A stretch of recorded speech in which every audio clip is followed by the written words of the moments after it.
Hey y'all, my name is Emily Berhala, and I'm currently serving as your North Carolina State 4-H 2025-2026 State Member Engagement Officer, and I cannot believe that will be the last time that I get to say those words. Today I share with you 4 simple words I live by every day. Everything happens for a reason. This way of life not only helps me push past the bad to see the good, it also helps me realize that while I can't control what happens to me in life, I can control the way I see it. My parents divorced when I was very young, so young in fact that I cannot remember a time when they weren't. My biological father was not a good man, and he had no interest in me or my personal life. But me and my mom figured it out either way, and as a kid I was happy and loved my life. But eventually, my mom met a man named Matthew Berhala.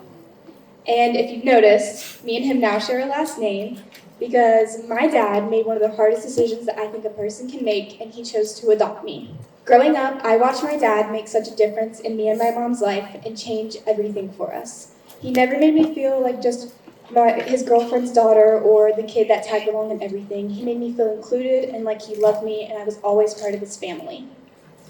My dad showed up for everything, whether that was one of my academy presentations, or my 4-H presentations, or even just my cheer competitions when I was 7 years old and all we did was just cartwheel across the stage. Growing up, I watched my dad change my life, and when I joined 4-H, I realized I wanted to make that same impact for everyone else.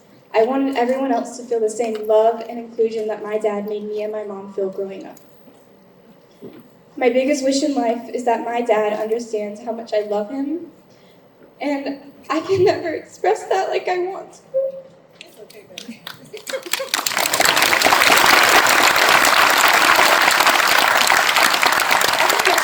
I really didn't think I was going to get teary-eyed, but I love you so much, Dad. I love you too. And I'm so grateful for you, and I wish I could express it more. Sorry.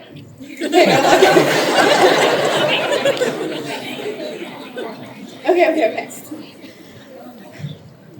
When I applied for state office, I had no idea what I wanted to do for my theme. I was really stuck. And obviously, as most of you know, I chose Red Bull, but I had a message. I wanted everyone to feel included. And I came up with this message by looking through my life and realizing the main thing that kept me going was the people in my life. So I decided I wanted to be that person.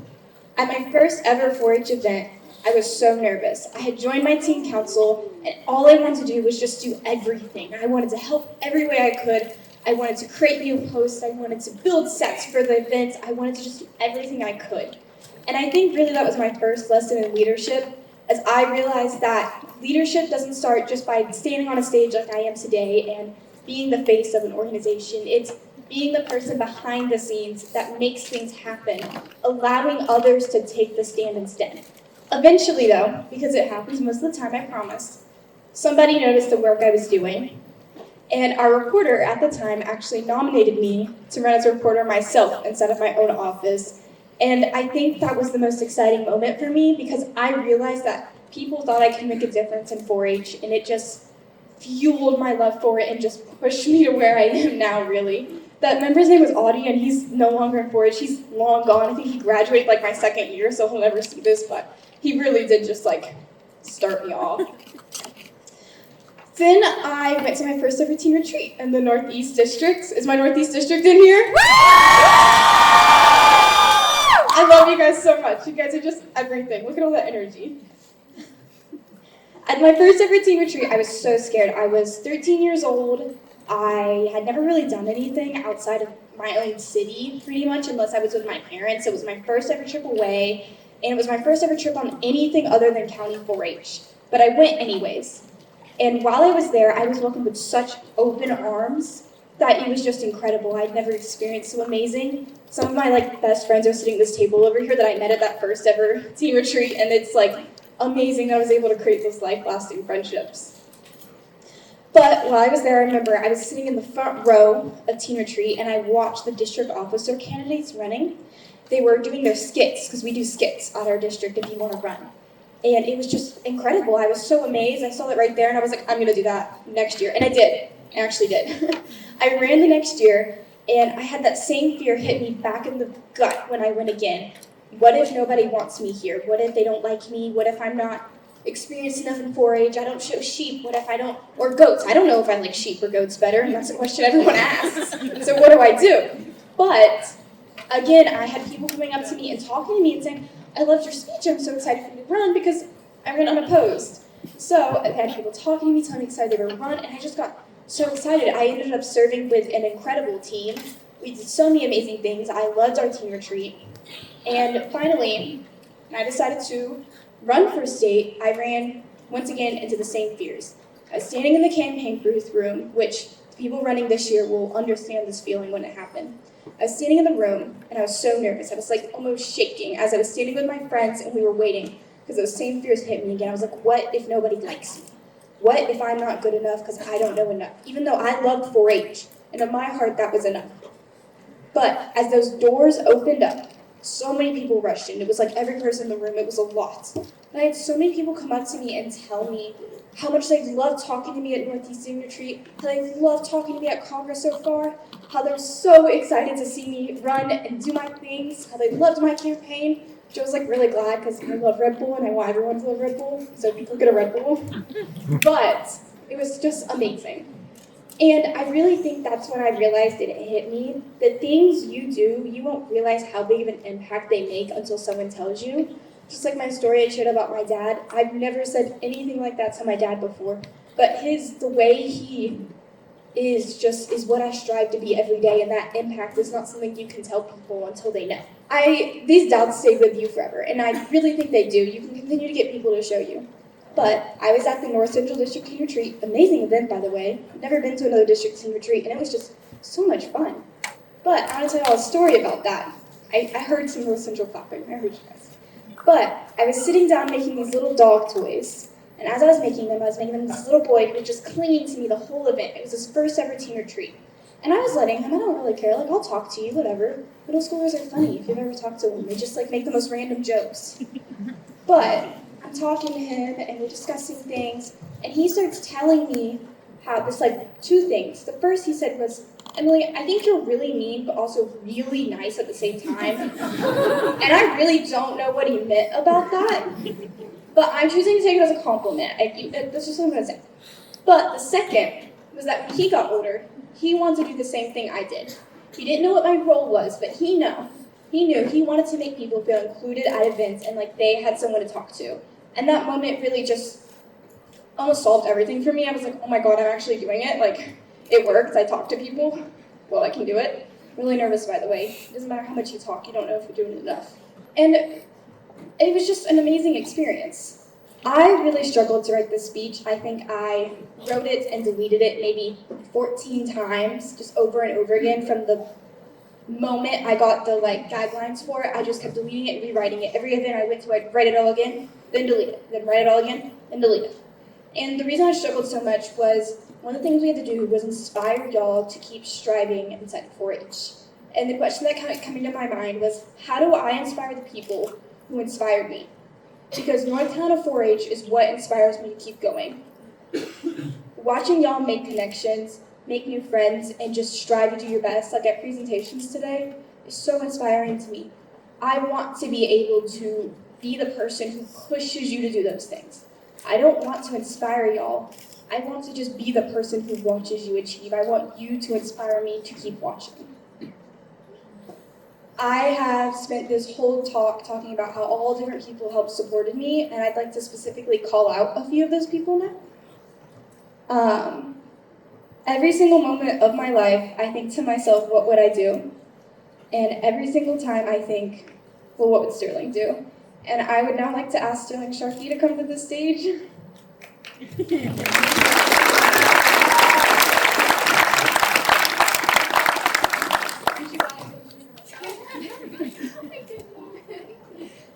I had to hide this from her for forever, so getting her in really cute clothes was really hard for me, guys. Sterling, you are such a bright light in this world, and you have been with me since the beginning of time, not just with me in my 4-H journey as well. Since I was an itty-bitty second grader, moving to Wake County in my first in Westlake Elementary, scared to ride the bus alone, you sat next to me as I rode my bike down this neighborhood, and didn't have anyone to play with, you called me over to your driveway to draw on chalk with you and your friends. From me calling you at 1 a.m. to please read whatever I just wrote for 4-H because I gave myself a 2-hour time frame and now you had to edit it for me. You did it. And everyone around you feels your joy and your love you have for the world. And I'm so excited to see you achieve the things you do. And I love you so much, and I'm so grateful for you. And I know you're going to do such great things, and I really want you to go to college local so I see you all the time. But if you don't, I understand, because you're going to do really great things, and I love you so much.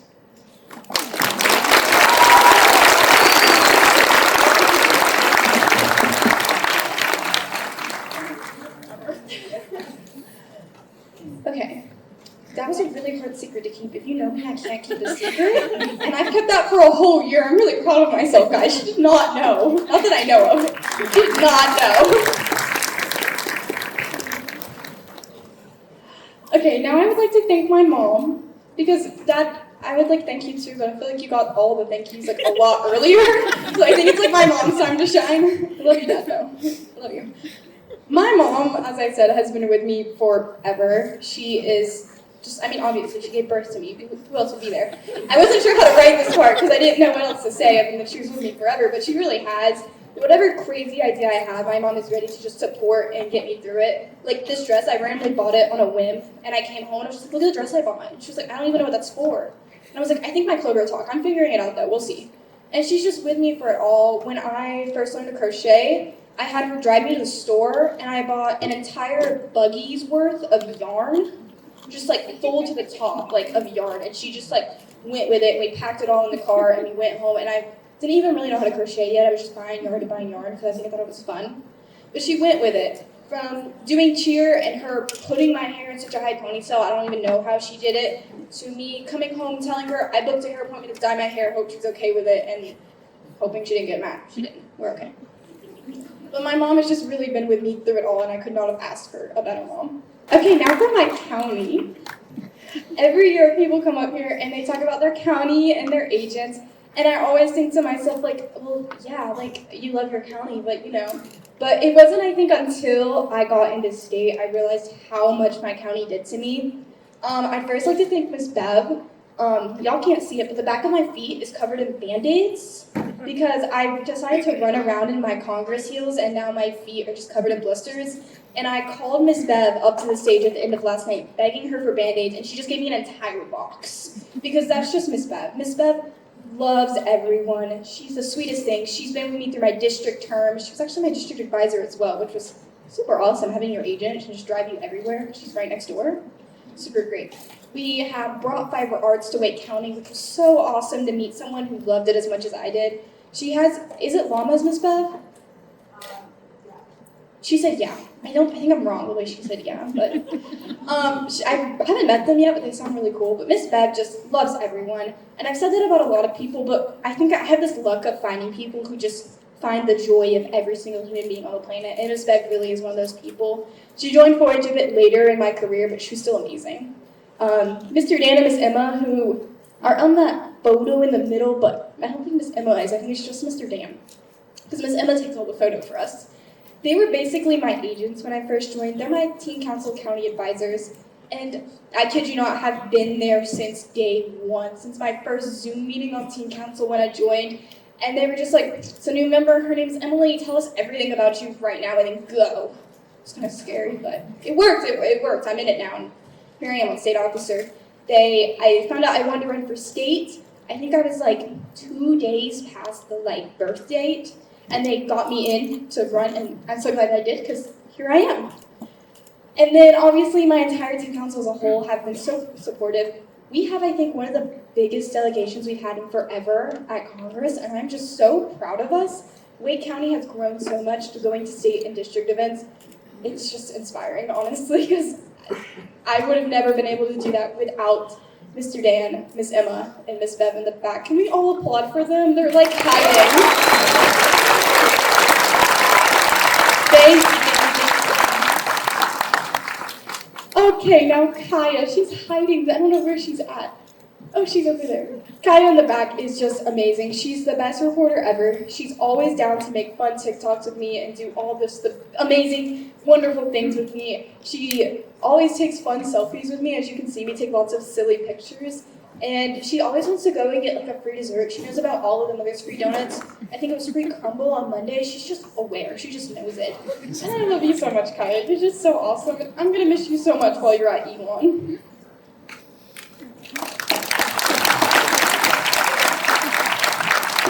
Okay, next is Caitlin. Oh, she's over there. Let me tell y'all something. My first district training, I wore only sandals and we did all activities on wet grass. And in that very moment, Caitlin told me, Emily, I'm gonna send you a relapse, like a summary of every single email we get so you don't do this again. And she did. She kept me on track this year because I don't know where I would have been without her. She is so organized and just keeps our team thriving and going. And I'm so grateful for you, Caitlin. I love you.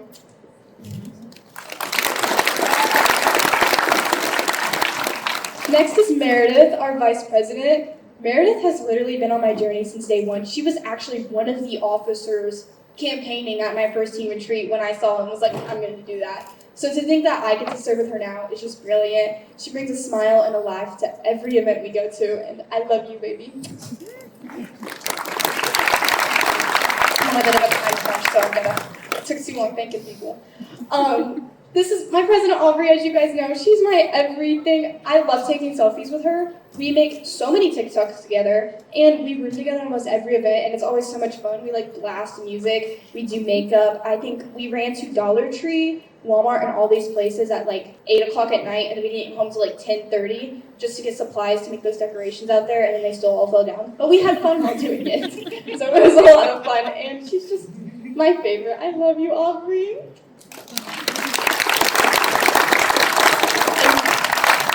Finally, I would like to thank all of you guys for being here, inspiring me every day, and being in 4-H and just making the best better.